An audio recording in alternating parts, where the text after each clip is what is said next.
Together to talk about what is a really, really important topic for this sector. It's ESG, environmental, social and governance issues. And these have really risen up management agendas. They've really risen up investor agendas, consumer preferences. And we really want to unpack that in the next 45 minutes or so to understand how each of these leaders who sit alongside me are looking at ESG and how it's transforming their organizations. So maybe, Annette, let me start with you, as you're sat closest to me. ESG's really come up the agenda, right? I think we went back to Capacity Europe 2017, we wouldn't be having this as a keynote session. What has been driving it for you in Lumen that's making it such an important issue? Well, Sam, thank you, and may I say it's great to be back, and it's good that I'm not here for my footballing skills. But you know, in terms of ESG and its rise in importance, to the board level in pretty much every organisation, ESG is a framework that really came out of the investor world, and it's for a long time been a very important facet of how investors invest in organisations, because they have long recognised the very strong correlation between ESG performance in the long term and also financial performance. But more laterally, what we're now certainly seeing as Lumen is the rise in importance, not just in our customer base. Every customer conversation we're having these days at the enterprise level has a sustainability aspect to it, and all the innovation we're working on has a sustainability aspect to it. But also our employee base, equally, there's hardly a conversation, a hiring conversation that we're having these days that doesn't have some aspect of, what are you doing as an organization around environment, around social policies, and also what governance do you have as a business over all of that. So in that, Annette, to what extent do you see this as a structural change to the industry versus, look, it's going to be a hot topic for a couple of years. It's top of everyone's mind for now, but actually as we move forward into 2024, 25, we're back into just purely commercial performance, and it was just a phase for companies to go through. I don't think there's anything short-term about what we are seeing in terms of the rise in importance. I think it's very much here for the long term. All organizations now across the globe have pretty much targets set. We at Lumen have science-based targets that we've set around Scope 1, Scope 2 emissions, and also Scope 3 that we will aim to achieve by 2025. And as well as all of that, we have committed to disclosing our carbon emissions on an annual basis to the Carbon Disclosure Project, and we're currently in the top 8% of organizations globally, submitting statistics to that organization. In addition to that, I think the thing that makes this sustainable and, I guess here for the long term, are the number of regulatory frameworks that are emerging, which are moving organizations into a position where actually we're getting closer to standardizations of measurement across the industry, which I think is critical to driving much higher levels of accountability and overall improvement across the industry as a whole. Great, thank you. Emmanuel, let me come to you. I'm not going to ask you if you think ESG is important. I think we'll take that as a given, but I'd like to understand why it's important for you personally as a leader, so not orange corporate saying, but for Emmanuel. And when was the moment that you went, okay, yeah, I've got to have this as part of my agenda with my management team for how we run our organization? Yeah, well, first of all, hello everybody, and very happy to be here as well. And I would say, well, the commitment of Orange on ESG is very long time ago, and during the 80s already. And so, as a young leader, I was trained with this concern, and probably that makes a strong imprint in what I am today. But finally, when I would say the trigger of my commitment to those topics is really when I was in charge of network deployment in the south of France, and I realized how much our activities can be impactful for both the environment and the society, and how much our stakeholders are expecting from us that we take into account this impact, and we try to minimize it on the environment and maximize it on the social and digital inclusion. So, well, be it when we deploy a mobile network with our towers, or when we deploy fiber and we cross natural places where we need to protect the biodiversity, we are so much impactful on whatever the environment can be, and we have a role to play also in bridging the digital divide, which we do as much as we can on the field, and this is from this place, from this role, that I realized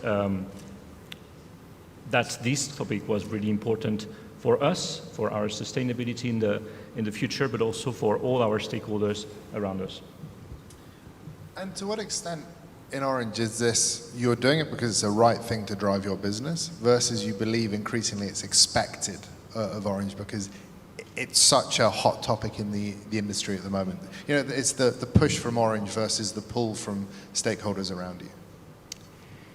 Yeah, I guess there is a strong conviction within Orange around those topics. And in 2019, we introduced what we call the human insight philosophy, where we believe that this fourth industrial revolution that we are in can bring a new area of prosperity if we consider that we take into account the people, we take into account the planet and the society in the way we develop it. And this is now embedded in our corporate strategy, which is called Engage 2025, where the ESG is really the heart of that. And the way we have built our corporate purpose by asking all our employees to contribute to it. And we see in this corporate purpose that we have the trust and the responsibility and the society, which are key words in this purpose.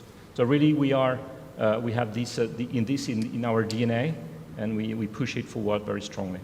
Brilliant, thank you. And Rolf, let me come to you. Let's talk about the DNA point. To what extent is ESG in your DNA now as, again, a leader? So step back from DT as a corporation, but for you personally. And again, what was the moment where you went, okay, this has got to be a priority for us? Well, I think it's hard to define the one point where ESG became important. I think if you're joining a telco anyhow, you are in ESG. We all have a responsibility for society.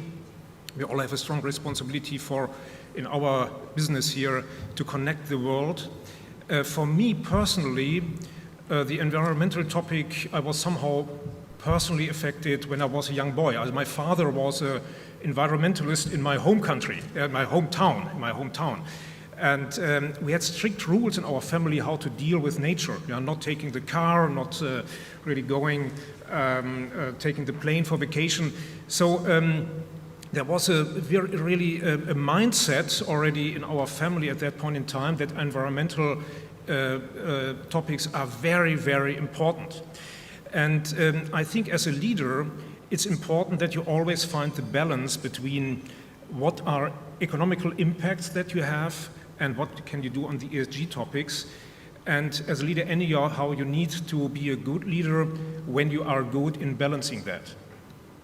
On the environmental topics, I must say, I think it's difficult to really define where are you starting, how tough are you rolling this through, what comes from the top, what are you implementing.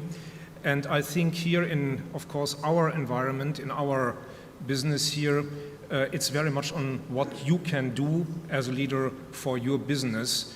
And I think here Deutsche Telekom has defined a great framework just a couple of years ago already, but this year it was also for the first time part of our strategy, of our 2030 strategy that we also announced during the Capital Markets Day. So the awareness of ESG is now on a very high level. And do you ever see any conflict between ESG priorities and targets and commercial performance? Are there ever trade-offs you have to make? I think ideally you find topics that work hand in hand. If you want to be successful on ESG, I think it needs to be meaningful and it should not harm the business. So there are easy initiatives like packaging, for example, that we have in Deutsche Telekom, where we have redefined how we package phones, how we package our routers. And here, even with the new packaging based on ESG, the costs went down. Same we can of course do here with traveling and go into meaningful balance of virtual meetings and personal meetings, which also has of course in the end a positive effect on the business itself. So there are many initiatives that go hand in hand. And in the end, I think everything that we are doing needs to create a kind of awareness across our people, across our investors, that we create real followers on what we are doing. Understood. And Alexandra, let me come to you and talk about how you organize yourselves for ESG. So as you're leading Tefan, is this about having a chief ESG officer? Is it something that sits under HR or operations? Is it disparate across the company? How do you manage it? Oh, it came very much as a surprise to me that I had to do it myself, but immediately at the moment I created the company, Tofane, and I was looking for money, you know. So I was having these appointments with financial investors, financial institutions, and the first question they asked me is how much money was I looking for, and the second question is, do you have an ESG policy? And I'm like, wow, this is going to be tough. So I thought, well, thanks God, I've been in very large groups, and so I knew what it was about, but then I had something I had to write up everything from scratch, because the company was brand new. I was planning to acquire few companies, but starting from scratch. So I went to the GSMA website, looked what they were saying about ESG and what I could pick up as general ideas for a startup, and found these 17 sustainable development goals that GSMA is sustaining together with the United Nations.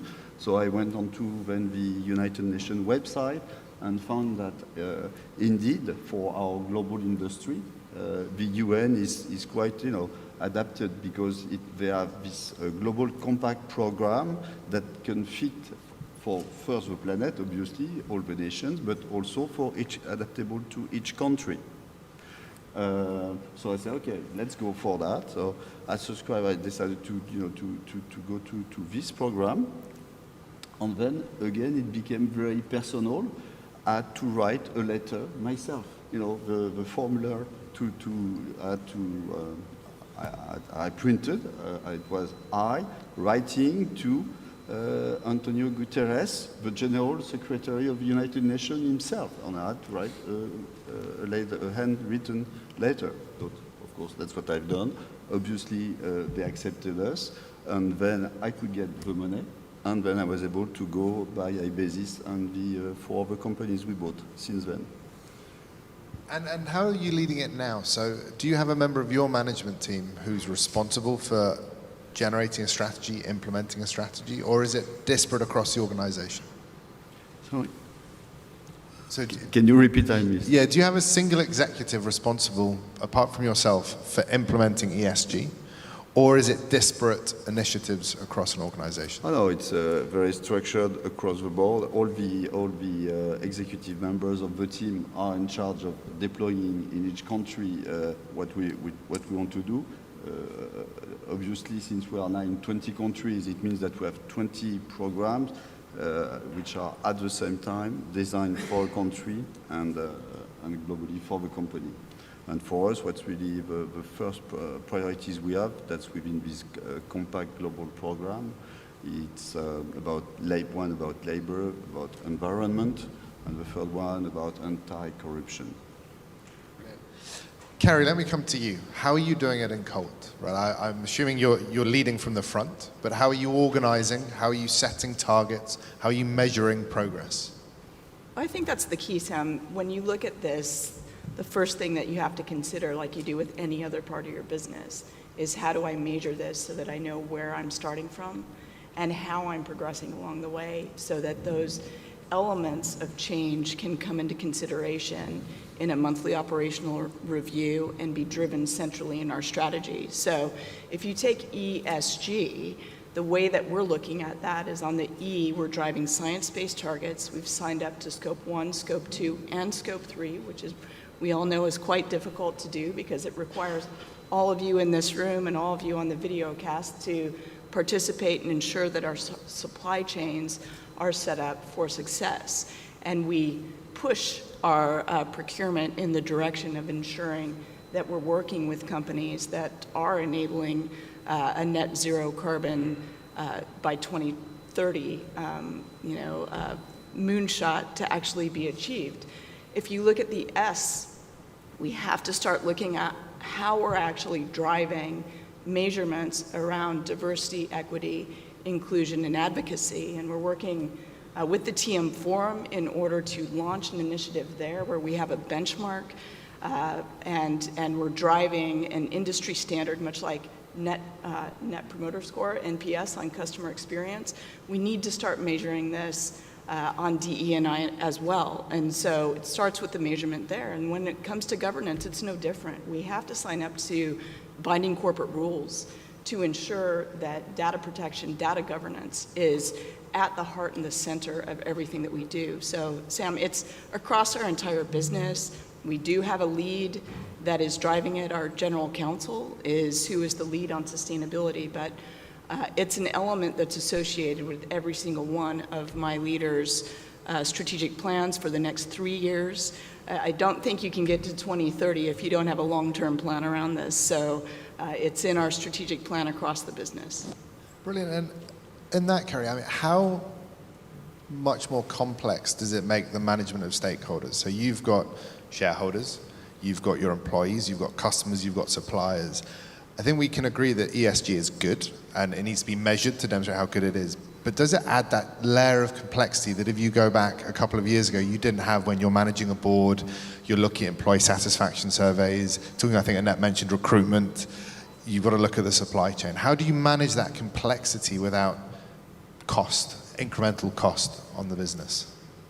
There's definitely complexity associated with it, and you're bringing another element to monitor, to look at, in addition to just the innovation engineering operations of your environment. But I think that's the wrong way to look at it. I think the way you have to look at it is, does it bring purpose to your business? And if it brings purpose to your business, then it will bring purpose to the individual. And then ultimately, you're going to drive a much better, a much grander, a more engaging business, both internally and externally to the environment, because people want to be a part of something much bigger. And we've provided that on the connectivity front through COVID. We connected the world. We were the enablers of the economic environment to continue to take place.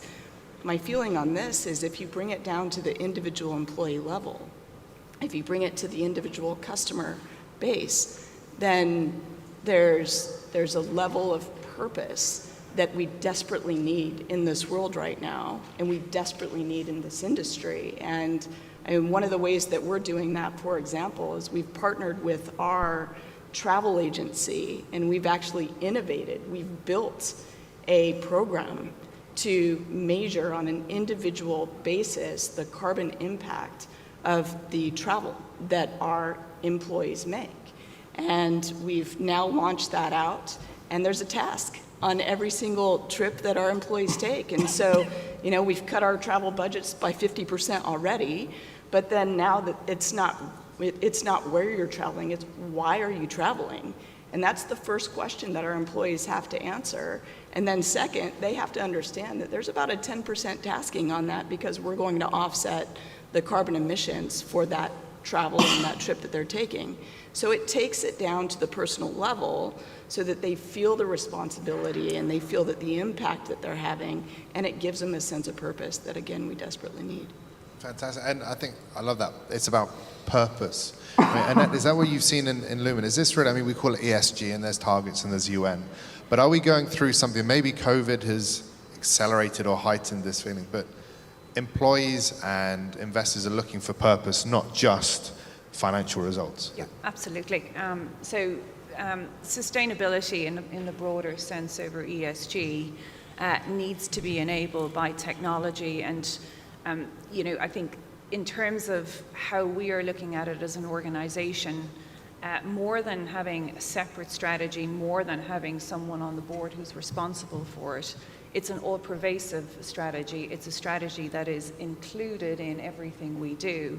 And if I can maybe use a statistic, and this is a topic that's so full of statistics, you could spend all day talking about them, but I think there's one that's really interesting for the industry that we're in, and it is that if you look at greenhouse gas emissions, ICT organizations in the broadest sense contribute 1.6% towards global greenhouse gas emissions today, rising to 1.7% by 2030. However, in terms of the impact that we can have overall and the innovation that we supply to the world, our impact on reducing greenhouse gas emissions up to 2030 is up to 9%.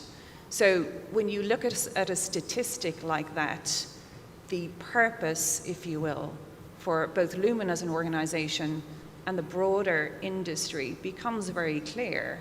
It is to innovate, innovate, innovate, because the innovation we provide will have a much bigger impact than the obligations we all carry to get to net zero.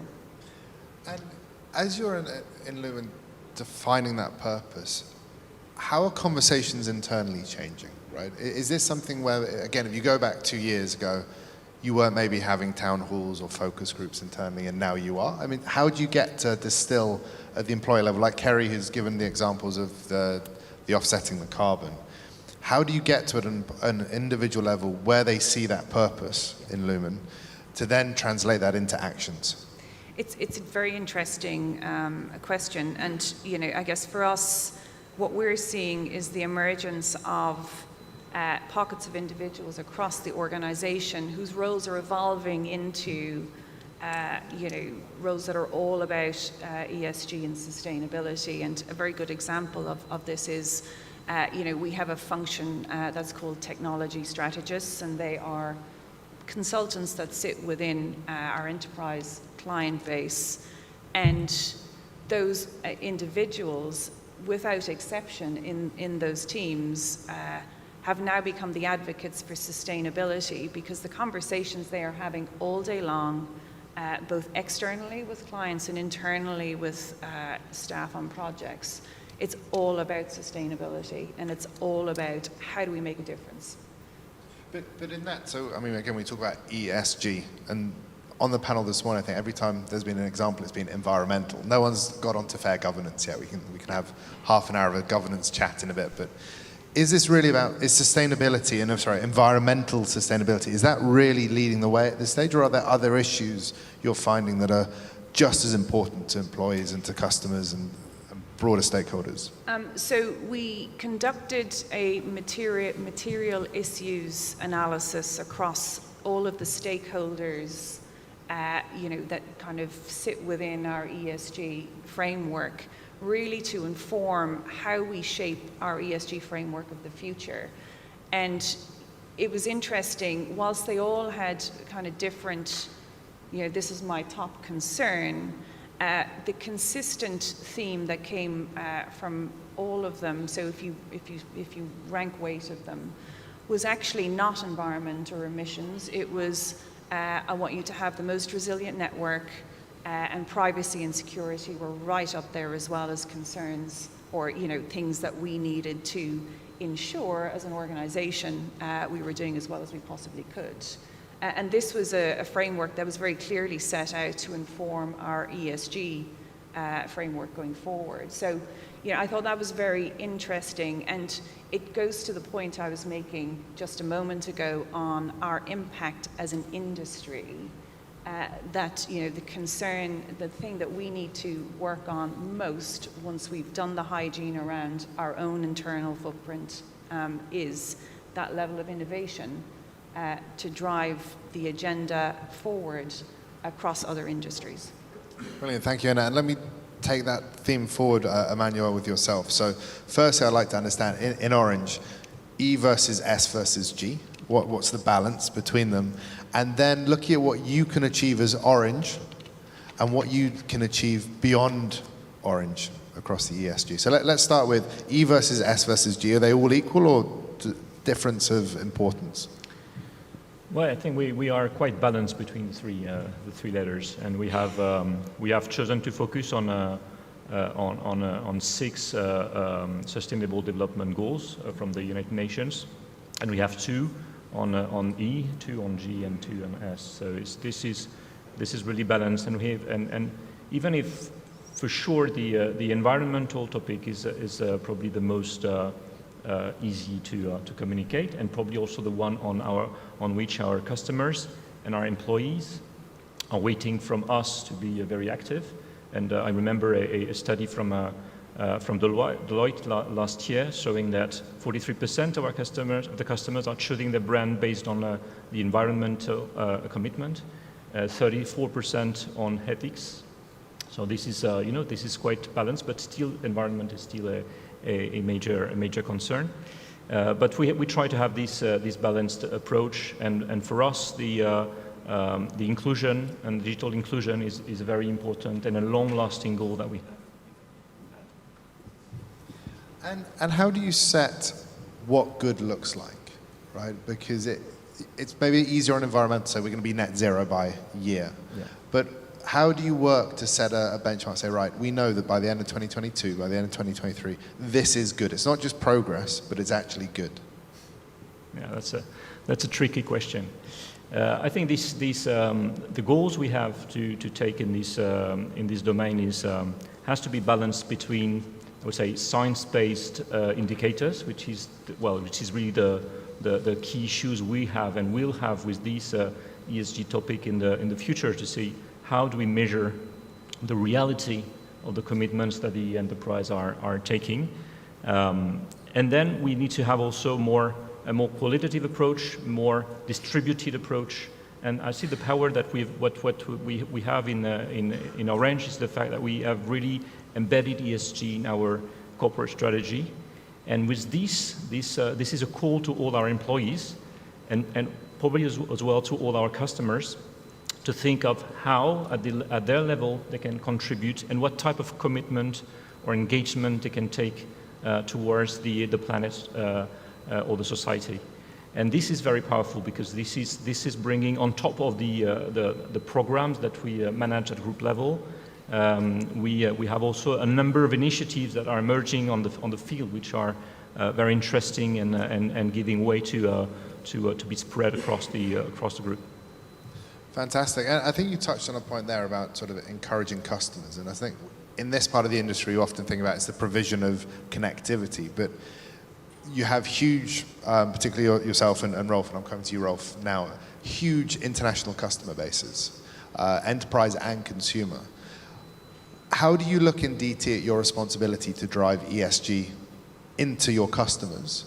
And are you doing anything specific in terms of initiatives? It's not just, here is DT working against ESG, but here is DT incentivizing enterprise and consumer customers to take steps in ESG.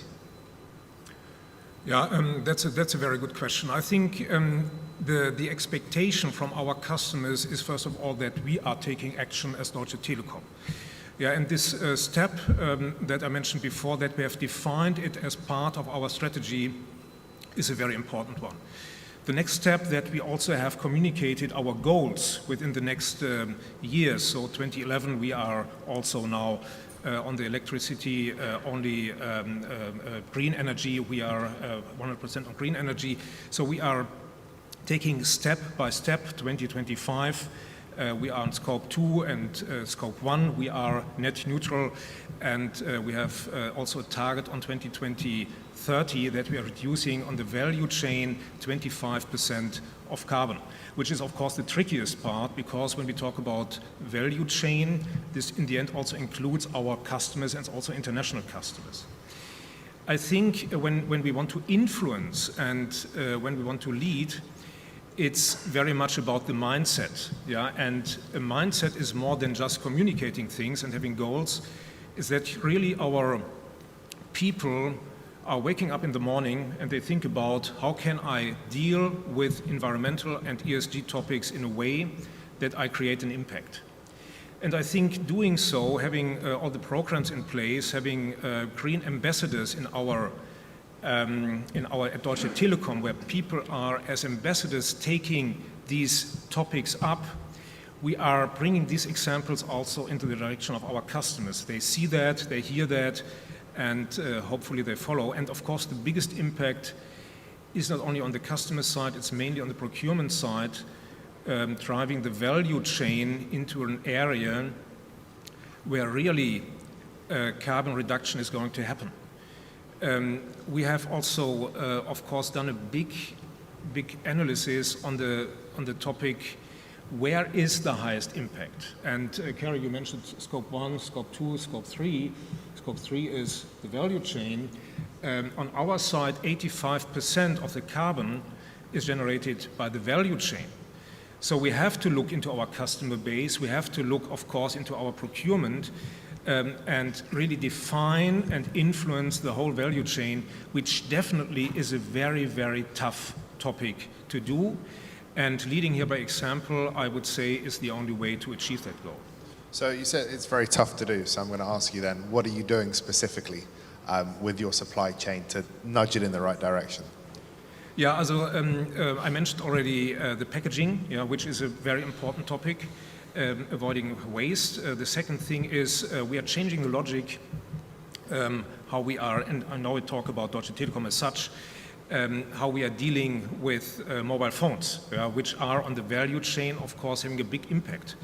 You all know that we had this cycle of 2 years. Every customer expected a new phone after 2 years. We changed that logic into a model where customers are renting the phone, and we are having a plan behind that they can retain their phone much longer by repair, by service, so that they are not going to change this phone every second year. We're also very active of really getting equipment back for recycling, and of course a big impact on the procurement side that I also mentioned. So there are real programs on the B2B side. It's mainly about this, getting equipment back, recycling, and on the consumer side, it's this new plan for phones I mentioned. Very good. Alexandra, what are you doing specifically today in your organization to work with your supply chain, to work with customers, so that it's not just to Farn walking the walk, but you're putting pressure on those that you do business with to follow your lead? So, thank you for your question. What we do in a concrete way is first, with the customers, of course, first to be zero carbon by 2030. That's the general commitment. And to follow with our customers their satisfaction and how we go along with them. From a labor point of view, for us, our main action is really on the gender diversity, because that's where we felt we could make the bigger difference, better show and share with all our employees how strongly we feel about their commitment, our commitment actually. And as you said, during this pandemic, it made a lot of sense to show how differently you can manage your team when you care for them, when you care for them at home, and organize the caring on the workstation from home, instead of just considering that, well, they can just come back and maybe pick up their PC and then see how they work. No, we organized everything. Last, it comes on the anti-bribery part. There it is in a very systematic way to make sure that the interactions between the salespeople or the procurement together with our customers or vendors are properly organized. Our the financial flows are respecting all the OFAC rules and the EU rules. Last, again, that's where maybe we are slightly different. In our case, as you have understood, we are very close to our shareholders. So we do a reporting every quarter to the board. And that suddenly makes this ESG very real, because it's not just about contributing to common good, which we all do, because it's our industry meaning, but we also reporting about it and, you know, being asked, being challenged about it. Are you doing enough? Why do you feel you're doing enough? How do you prove you're doing enough? And then it comes to say, I understand why you need consultants or independent panel.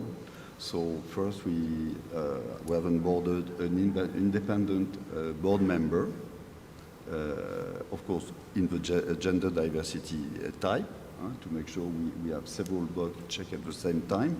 But then immediately you see your shareholders relieved because they see you taking them seriously.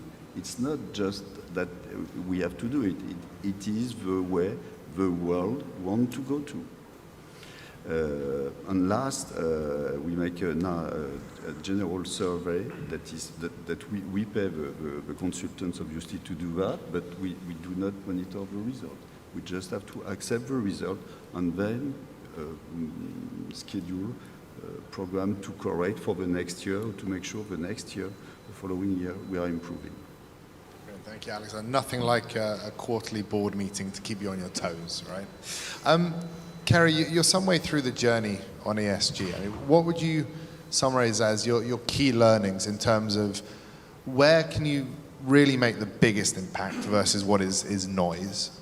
And what have been the greatest challenges to drive actual change in your organization?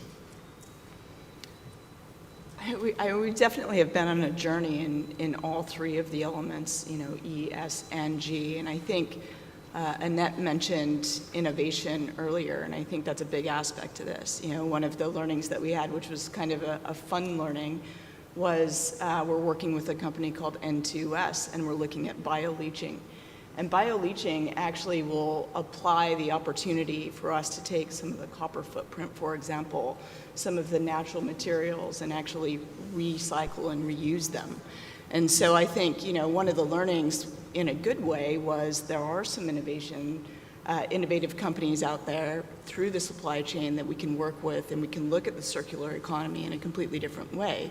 We did that with the Colt Connected Classroom, where we actually took all 2,000 of our laptops that we needed to refresh, and we provided it to schools around the world in concert with literacy program and mentoring. So I think you can get creative. That's the positive aspect of this. I think you can get creative, and that creativity and innovation can have a big impact on your overall programs, whether it be E, S, or G. I think the other thing is the partnerships are required. And if you think that they're not, and you can do this on your own, I think you need to think again. I think, you know, nobody owns diversity and inclusion, nobody owns sustainability, and nobody owns governance. This is a partnership that we have to have together, and that's why the partnerships that we have with the TM Forum, the partnerships that we have with EcoVadis and the ratings companies, the partnerships that we have across this panel here today, those are going to be critical for us to gain success. And I think we have to take what we did at the beginning of the pandemic,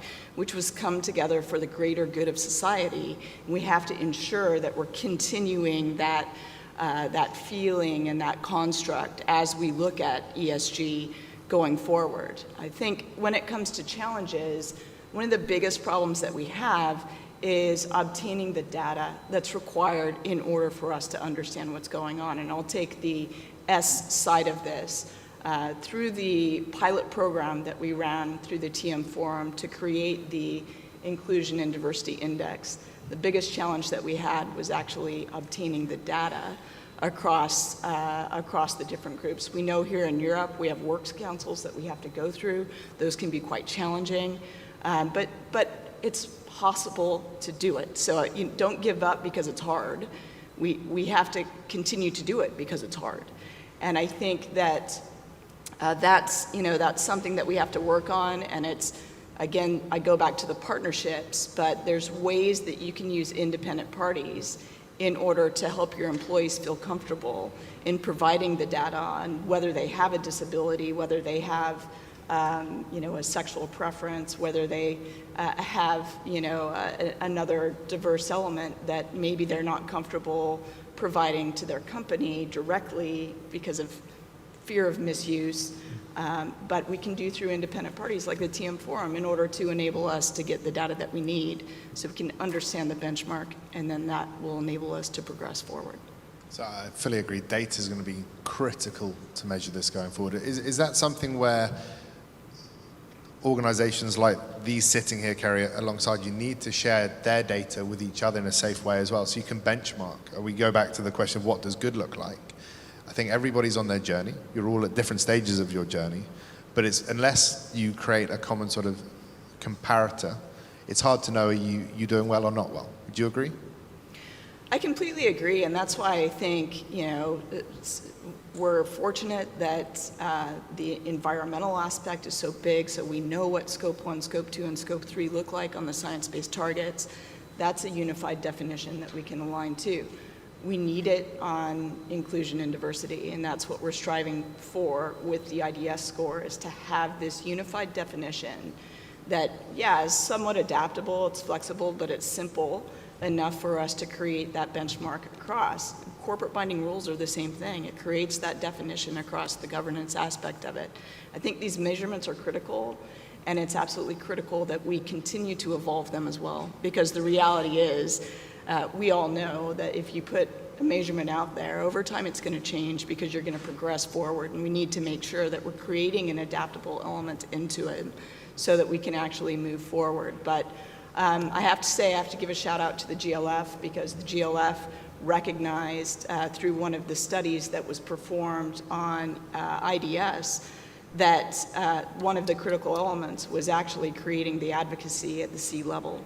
And so we've now partnered the GLF and the TM Forum together in order to, one, take the score that the TM Forum is using, but also use the GLF as that advocacy and that senior element, where we can look at the scores across each other's areas, and we can start to look at what are the interventions of change that have to be put into play, and start building libraries of best practice so that everybody's on a different stage in their journey, whether it's environment or whether it's IDS or governance.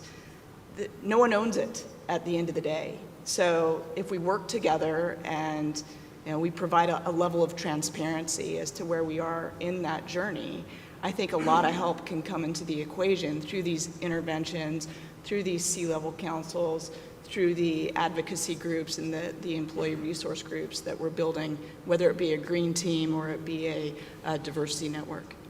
Brilliant, thank you, Kerry. We're down to sort of the 2-minute warning, to use another sports analogy as I'm going. American football, this one. Last question for each of you, sort of in turn. Next 12 months, what's the number one thing that you have to get right, yes or yes or yes, to see that you've really made progress? Quite a big question, so I'm judging on body language who wants to go first. I'm going to go, Emmanuel, you've locked eye contact with me, so you can take the first stab at that one. I would say next 12 months is for us to see the impact of number of initiatives that we've launched, and to see if this is bringing an acceleration in our path to our long-term objectives, because 2040 is far away from now. And in particular, I think about an initiative which is very, for me, was very striking as it brings an internal motivation and combine it with a positive financial impact, which is we created a kind of marketplace to recycle and refurbish within the group our network equipments. And this is only 9-month initiative, but already it had allowed us to recycle, I think it's 140,000 pieces of equipment in our networks between our different affiliates, and this is bringing a 10 million euros savings in capex for the group. So this type of initiatives, this is only one.